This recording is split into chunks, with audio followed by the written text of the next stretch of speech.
Olá, tudo bem? Bem-vindo ao canal Viver de Renda. Se inscreva no canal, deixe seu like, compartilhe com os amigos. Nos acompanhe no Instagram Viver de Renda Canal.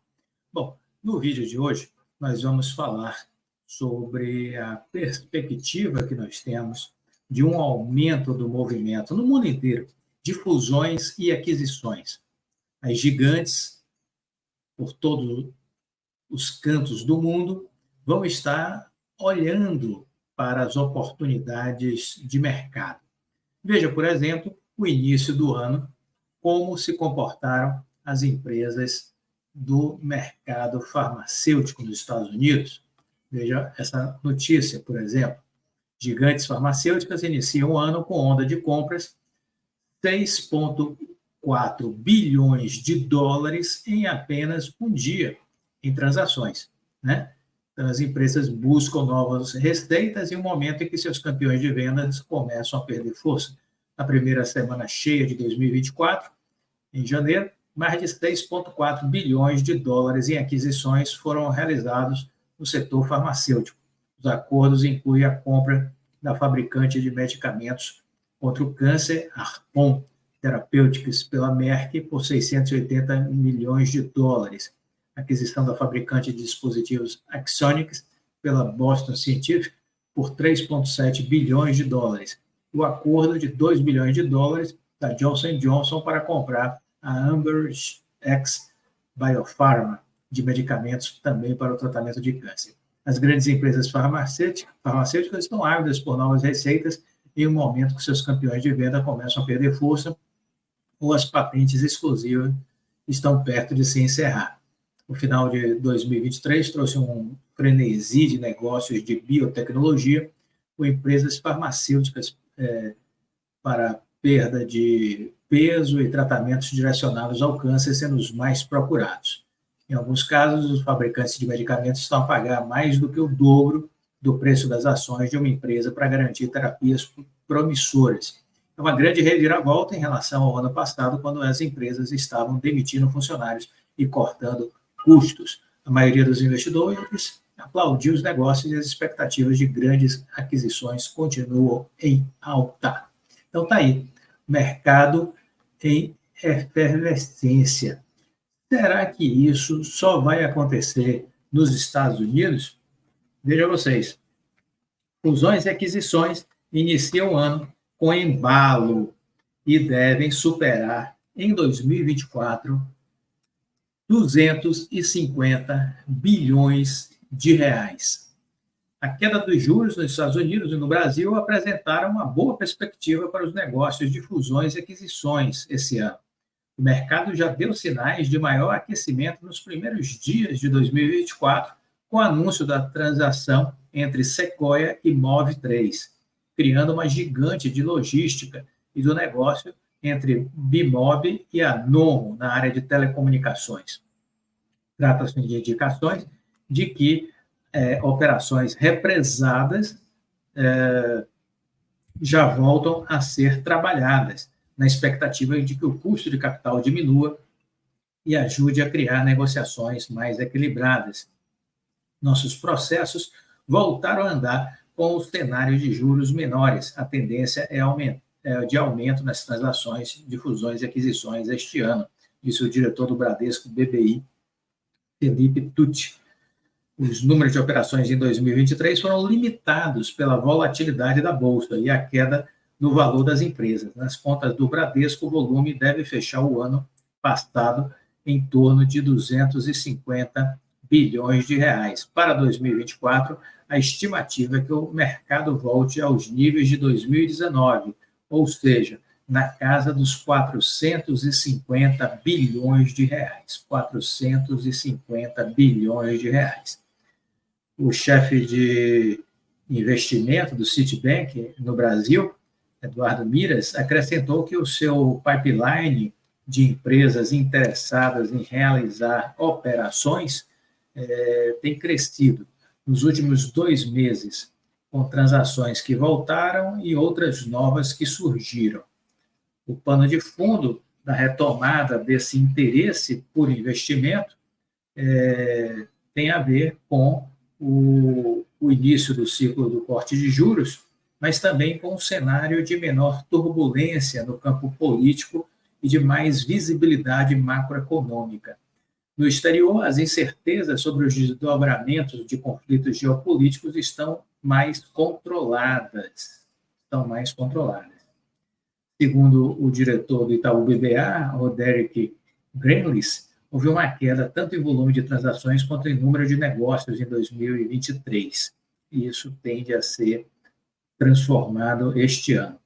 O executivo do Itaú ressalta que o quarto trimestre já se mostrou mais aquecido e há uma fila considerável de negócios no radar. E com a melhora esperada no mercado de capitais em 2024, com a volta de IPOs e mais ofertas de ações de empresas já listadas, o ambiente fica mais favorável também para as fusões e aquisições. Então está aí, né? Boas notícias para animar o mercado corporativo, e isso vai repercutir na Bolsa de Valores, porque muitas dessas negociações poderão ser entre empresas que estão listadas na Bolsa de Valores. Já vou falar sobre Oi, viu? Vamos falar sobre essa perspectiva também de consolidação de mercados. Temos aí consolidação de mercado no negócio petróleo, acontecendo no Brasil, temos consolidação de mercado aí possivelmente também acontecendo no mercado de energia,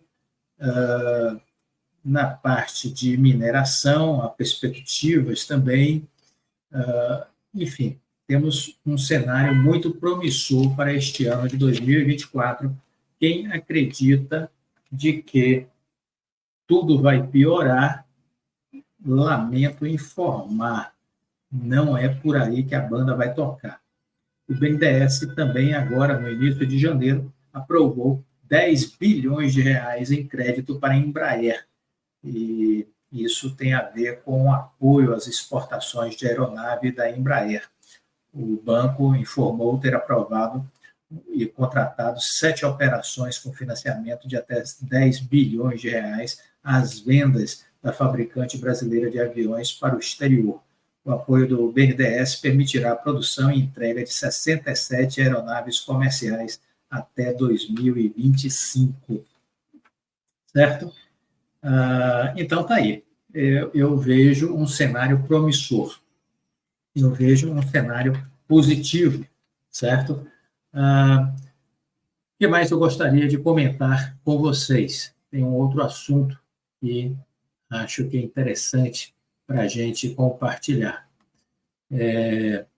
Os fundos multimercados, né, que transacionam com recursos aí tanto de renda fixa como de renda variável, tiveram um ano para esquecer no ano passado, né? Veja vocês a sangria desse setor, né? Muita gente tirou dinheiro dos fundos multimercados. Eles sofreram com retornos baixos e amargaram a pior captação anual da série histórica, certo?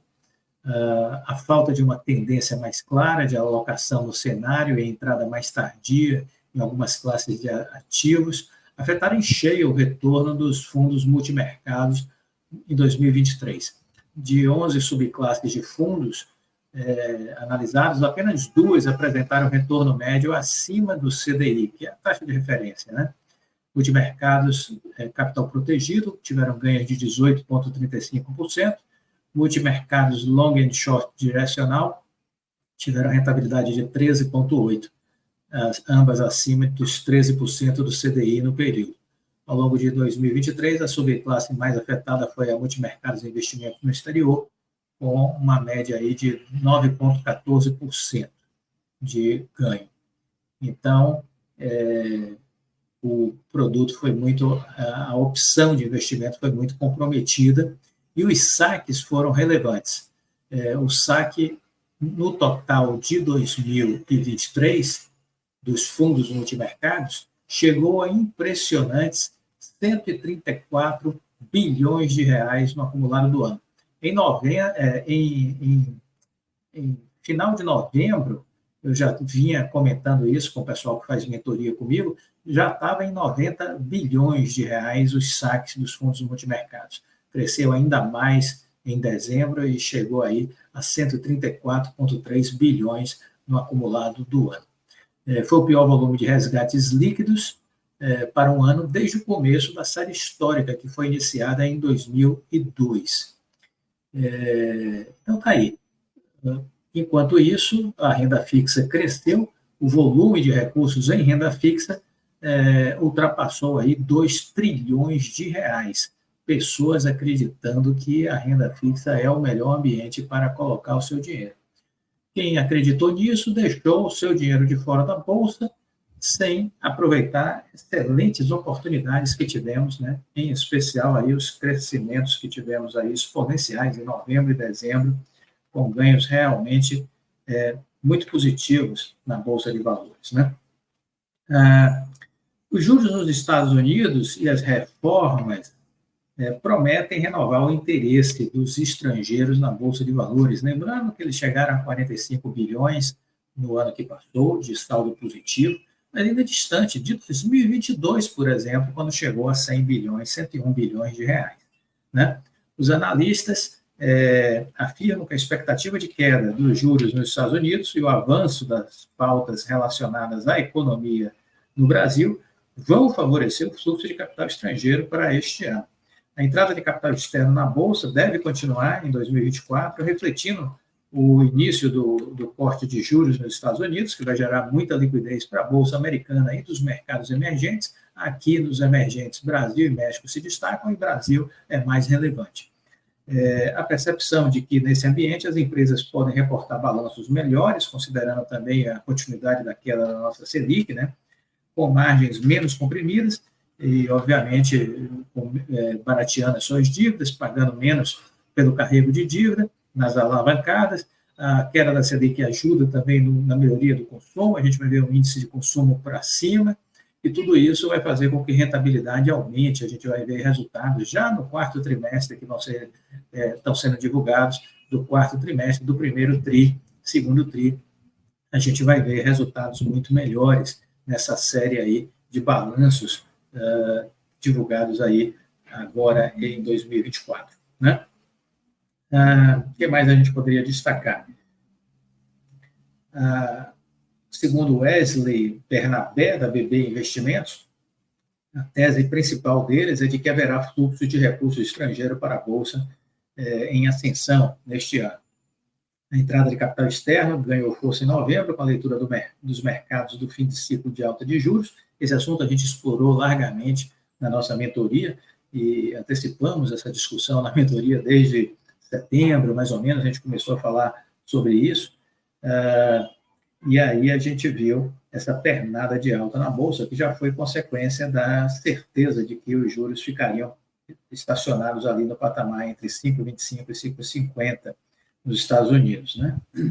O economista-chefe do BV, Roberto Padovani, diz acreditar que o cenário internacional ajudará a compensar os efeitos de eventuais novos ruídos internos. Olha, ruídos internos no Brasil faz parte do nosso cotidiano, né?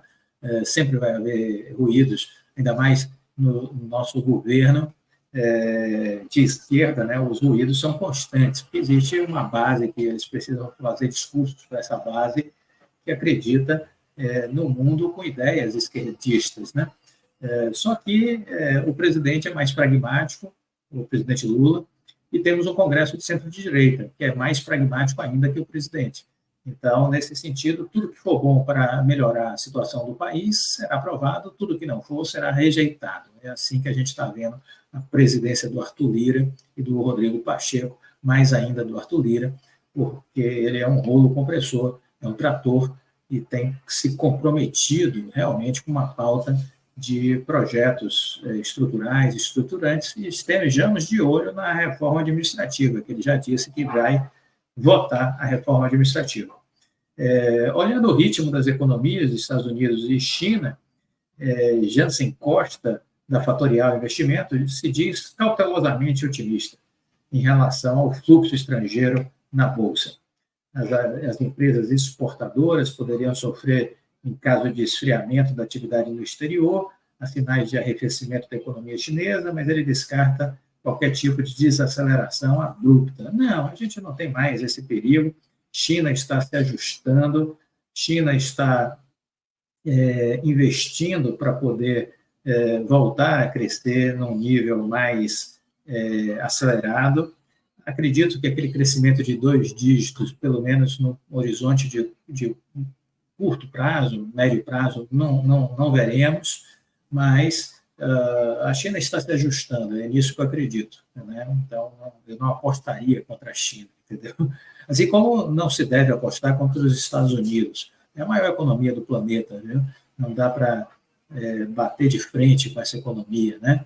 Por mais que tenha dificuldades, o espírito empresarial americano, a sua capacidade de geração de resultados, de inovação, tecnologia, né, é realmente excepcional.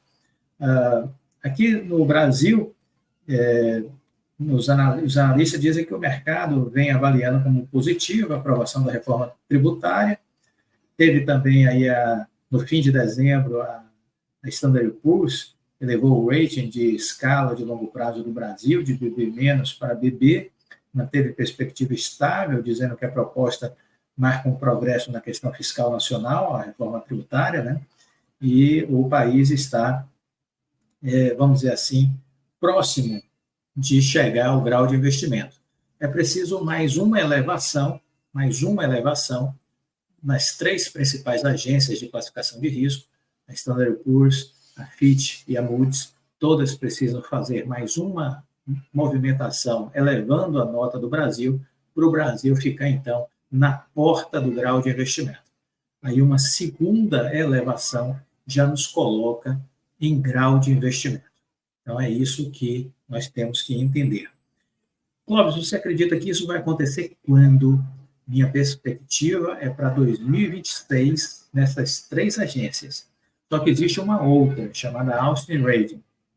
Essa outra agência, que é menor, nós já estamos na porta, com a mão da maçaneta da sala que dá acesso à classificação ao grau de investimento. Eu acredito que a Austin Rating, em 2025, vai nos dar o grau de investimento. As outras 3 gigantes, em 2026, mas a Austin Rating já em 2025, provavelmente ali no segundo semestre. Isso já é o suficiente para que os investidores considerem o Brasil como uma oportunidade de colocação de recursos. Né? Agora, importante, foi tema da mentoria em janeiro, entender que uma coisa é notícia, outra coisa é expectativa.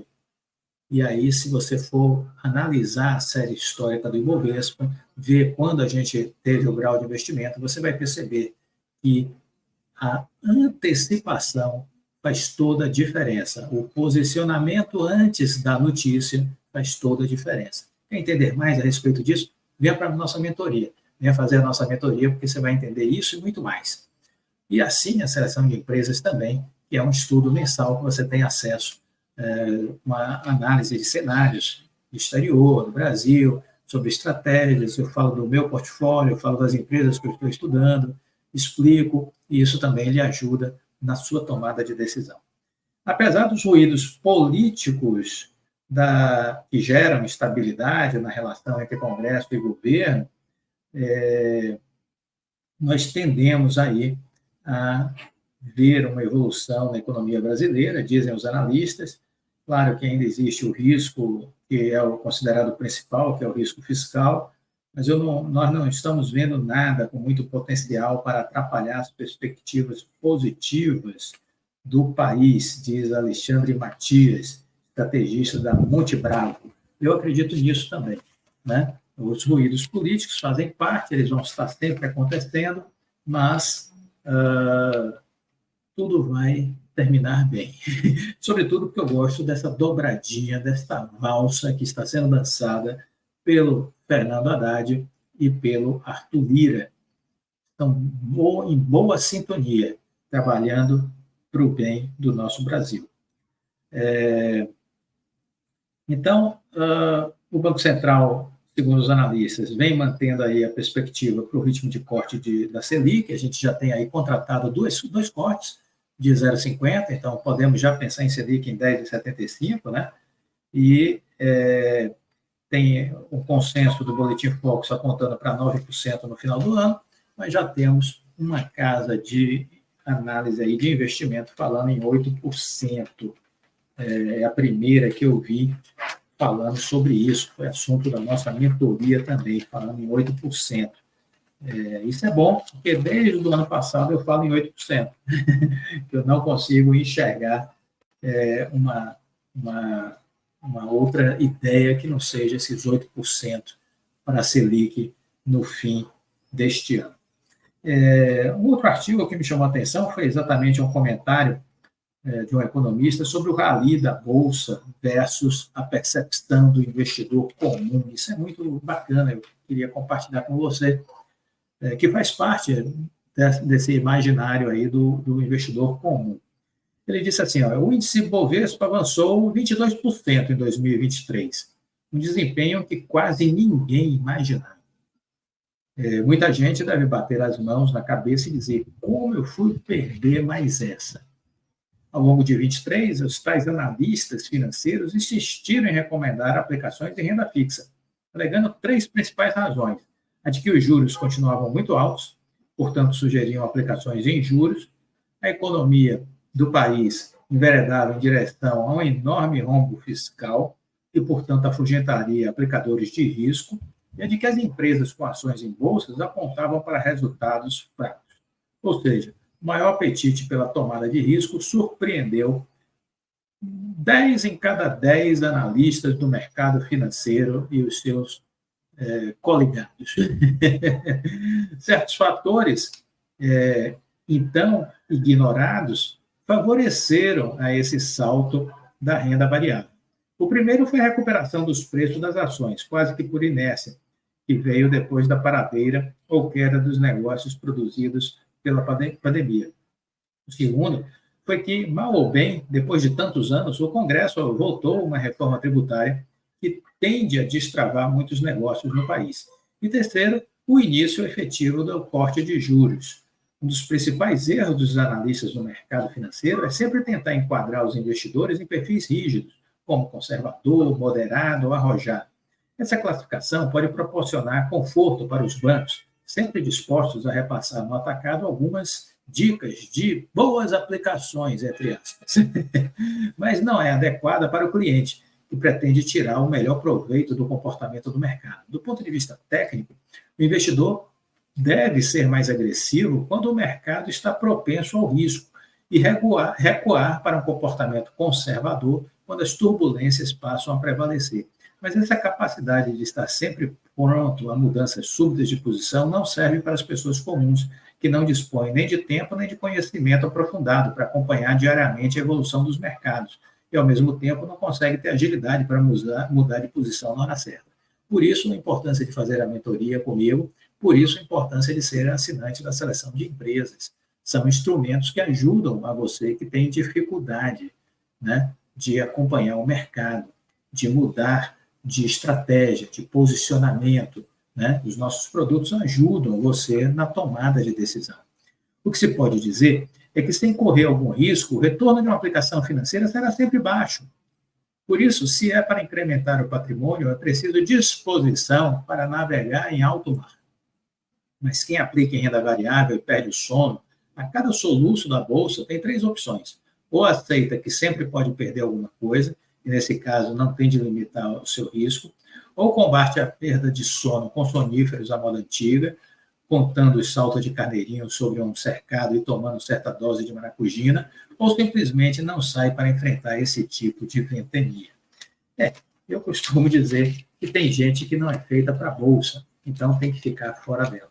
Nem todo mundo é feito para a bolsa, tem que ficar de fora, né? Não há condições emocionais de preparo para permanecer.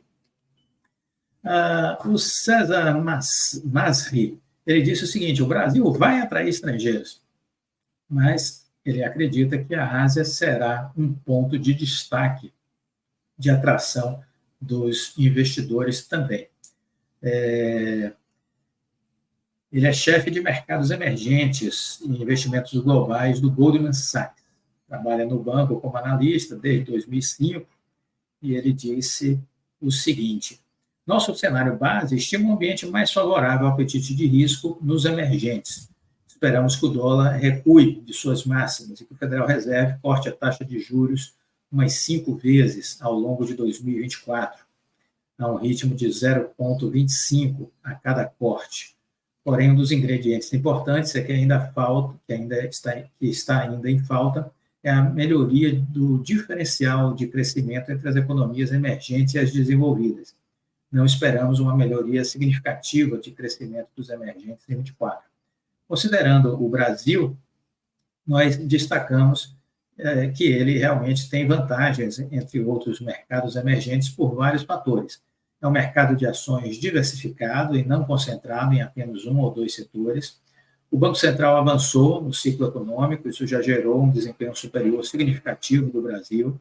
O MSCI Brasil superou o MSCI em 48% nos últimos 2 anos. Acreditamos que existem outras oportunidades taticamente mais atraentes em ações de mercados emergentes, sobretudo quando a gente olha a Ásia. Quais setores observar no Brasil? No Brasil, a gente continua focado no setor financeiro, que vem performando bem. É um setor que tende a apresentar desempenho superior durante o ciclo de queda de Selic, bem como durante os períodos de redução das taxas de juros longas na economia global.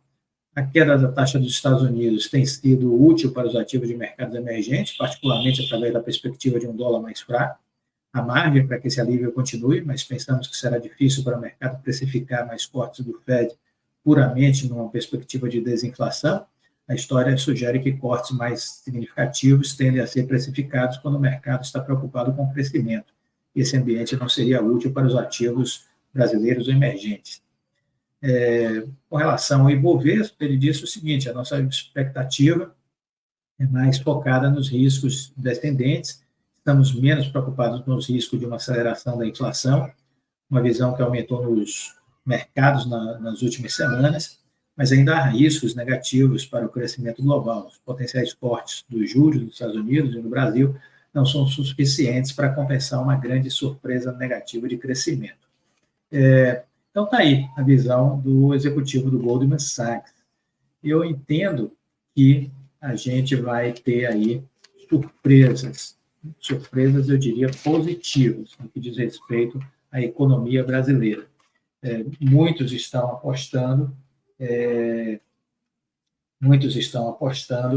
em o Brasil ter um crescimento de PIB de 1,5%. É a tônica do Boletim Focus. O Campos Neto, do Banco Central, já fala que 1,7% é uma previsão pessimista. Eu sigo acreditando em 3% o crescimento do PIB brasileiro. Quero finalizar esse vídeo dizendo o seguinte: a Apple passou por eventuais correções no início do ano. Alguns bancos descontaram aí o preço-alvo da Apple, mas notícias divulgadas também no primeiro TRI dizem o seguinte, que a Apple pode ser a primeira empresa de capital aberto do mundo a atingir o valor de mercado de 4 trilhões de dólares. E que isso pode acontecer ainda em 2024, ok? Ainda mantendo a empresa como a maior em valuation do mundo. Essas projeções foram realizadas pela consultoria Wedbush. Eles acreditam que as vendas do iPhone 15 devem continuar altas, impulsionadas pela temporada de compras do fim de 2023. O smartphone deve continuar sendo a coroa da empresa, com 220 a 230 milhões de dispositivos vendidos no ano fiscal. E ele diz ainda que cerca de 250 milhões de smartphones da Apple devem ser comprados nos próximos meses, impulsionando os resultados da companhia. E acredito muito na capacidade de inovação, de apresentação de novas ideias por parte da empresa. É uma empresa que continua inovando e surpreendendo. Não é à toa que metade dos recursos de Warren Buffett, que é o maior investidor do mundo em ações, está concentrada em uma única empresa, que é justamente a Apple. Ok? Bom, se você gostou desse vídeo, deixe o seu like, compartilhe com os amigos, fiquem com Deus e até a próxima. Tchau.